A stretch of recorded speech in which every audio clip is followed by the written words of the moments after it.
Hi guys, today we're going to talk about pregnancy with autoimmune disease. I'm going to talk about the fatigue, I'm going to talk about the medication and the flare-ups and everything in between. First of all, let me just stop right here. Quick disclaimer, I am not a doctor.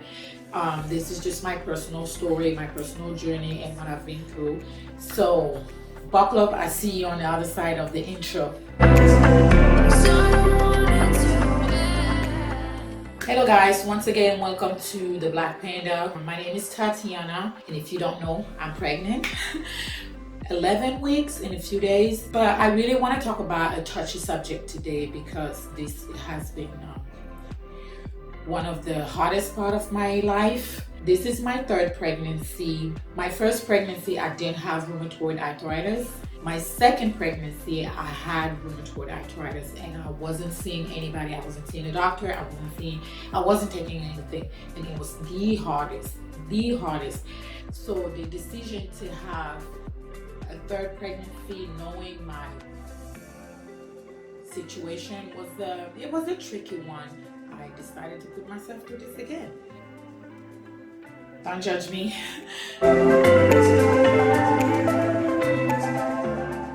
So first off, let's start with the fatigue.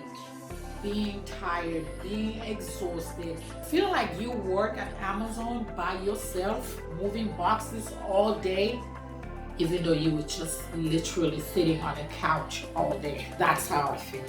Even with my second child, so freaking tired all the time, especially the first 3 months. You feel drained, you feel out of energy, you feel weak. Most of it is due to the low iron. At least me, I struggle with anemia. It's like constant low iron. Obviously, the fetus is going to need nutrients.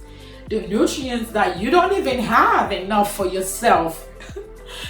Isn't that funny what women do? I don't even have enough nutrients for myself to sustain myself.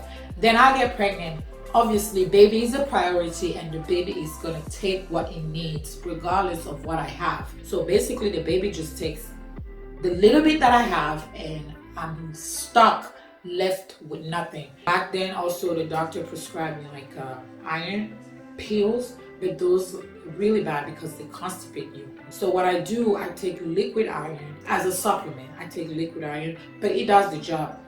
That thing is expensive. It does the job, and yes, I'm still tired, but at least I can get up and do a few things around the house before I crash, and then take a quick nap, get up again, do a few things, and then crash. I'm guilty. I don't eat that well, but I try. So also I notice sometimes like in the morning I don't feel like eating, I have no appetite. So I go hours and hours and hours without eating, and then when it's like 2 or 3, I feel so tired and I'm like, oh, why am I so tired? I feel so weak.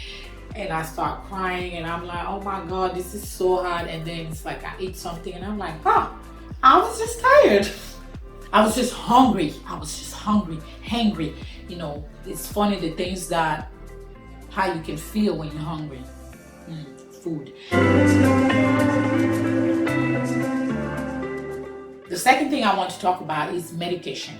So I had my daughter at the end of 2019. I could barely get out of bed. My husband was doing everything and I appreciate him so much. James was literally doing everything. Thank God he was working from home at that time. And then COVID happened. I've never felt that low. I've never felt that down, like depressed and just like, what is my life come to? What has my life come to? I was just trying to have a baby and look at everything that has happened from me just trying to have a baby. So then I decided, you know what, enough is enough. I need to see a doctor. I need to take control of the situation. I can't just sit there and hope that I'm gonna get better because my body isn't responding. For those who don't know, rheumatoid arthritis basically attack your body. It's your body attacking itself. So you feel it on your joints, your muscle, everything hurts. And I'm talking about from the smallest joint to the biggest joint, and it's swollen and the muscle, Like I had muscle atrophy because I wasn't even moving. So it's very difficult, and like I said earlier, imagine you having a little baby growing inside you. You want to be as careful as you can, but at the same time, your body's not allowing you. So with my first daughter, I wasn't seeing a doctor, I wasn't seeing anybody, I wasn't taking anything. That was my thought process. Like, I don't want anything that's gonna hurt the baby. And I literally sacrificed my body. I was like, I'm gonna put my body on the line so that my baby is healthy. The result of it, please don't try. If you have rheumatoid arthritis and you're pregnant and you're watching this, please don't try. It is not easy. After I had the baby, that was like those were my darkest days ever. I could barely get out of bed. I could barely even eat because my mouth was hurting. Imagine I have to breastfeed. I can't eat because my mouth, my jaws were hurting. And I was losing weight so freaking fast. I remember going to a doctor visit and the nurse was like, oh my God, snap back. And I was like, this is actually scary. The way I'm losing weight, this is actually very scary. She's like, no, you're good. And I was just like, really? That's a little bit strange that you guys don't pay. Like, it's a little bit strange how doctors and nurses don't pay attention to certain details. But I was feeling down. I was feeling my lowest. And I just couldn't. I got tired of crying. You know, like I'm dealing with postpartum and then I have that too. You could imagine the amount of times I was crying every day. So eventually I decided, you know what? I have to do something. I decided to see a doctor, and July, August, September. And once I started taking the medication, it takes at least 3 months to kind of like get into your system. So I didn't start feeling like myself until like 2021, maybe like February or March. That's when I actually started feeling like, okay, did I say March? March. Oh God. That's when I started feeling a little bit like myself.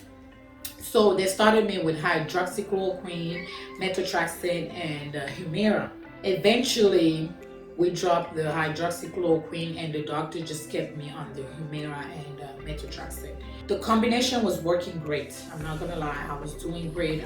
I started doing physical stuff. I went ziplining with my husband, which I was afraid to do, but the day went well. So I picked my life up. I picked myself up. And I remember towards the end of 2021, I told the doctor, okay, I want to have another baby.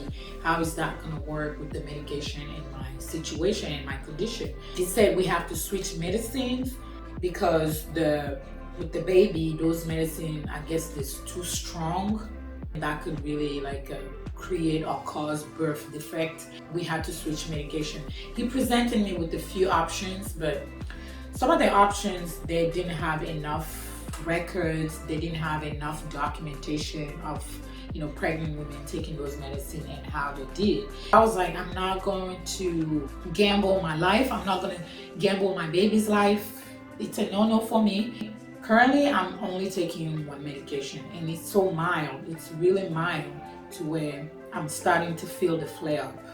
But also my OBGYN that I'm seeing this time, which is the same OBGYN that I was seeing last time, but curiously this time they refer me to a rheumatologist that I'm going to start seeing next Tuesday. Yeah, which I'm grateful for, because I'm like, okay, why the first time they didn't refer me to a rheumatologist?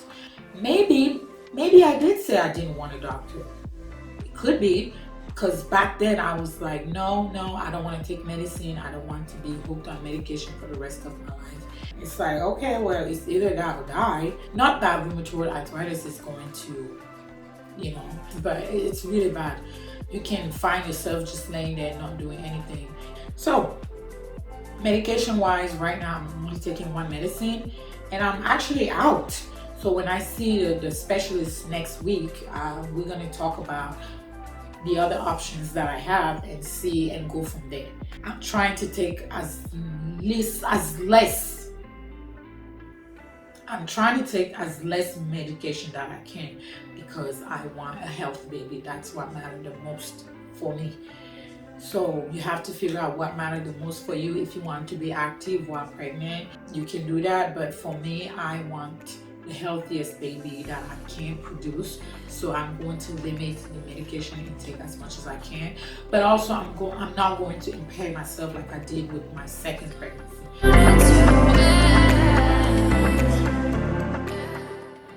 Into the flare-ups, obviously, like I said, I'm not taking that much medication, and the one that I'm taking is clearly very mild. I can feel it.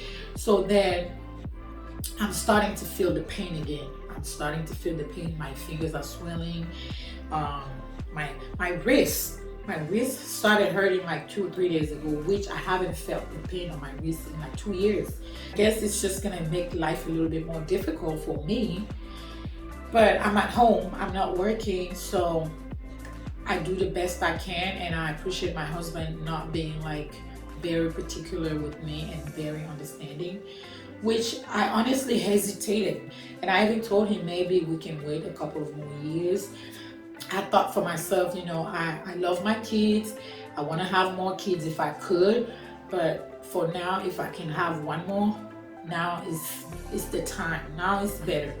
I've been putting my dreams on hold, and I don't want to keep putting them on hold. You know, I'm like, let's just do this once and for all, and then maybe in 2 years we can pick up where we left off, speaking of my dreams, and move forward. Here you have it.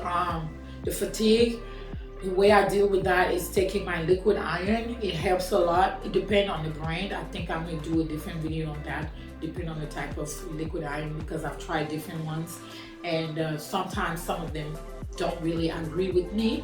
The medication right now, I'm only taking one medicine, and I was taking this supplement from Korea. It's called Hemohim.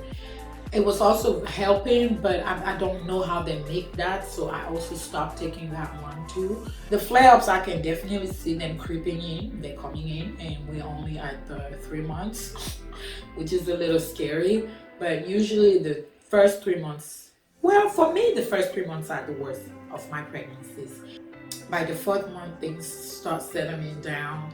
And typically the last trimester for me is more so like dealing with the size of the baby, my size. That's usually the only ick that I have. But my pregnancy is the most difficult part, is the first trimester. Maybe the flare-ups is gonna settle down too, it's gonna cool down. Or once I talk with the specialist, maybe we're gonna figure out a better solution and how to manage that. So there you have it. That's that video for today. Bella, go back. Mommy's making a video, okay?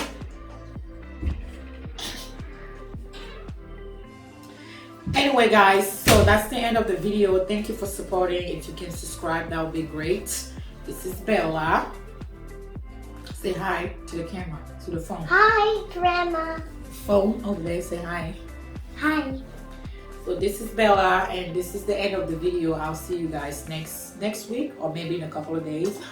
I don't know. Anyways, thank you for supporting. Bye.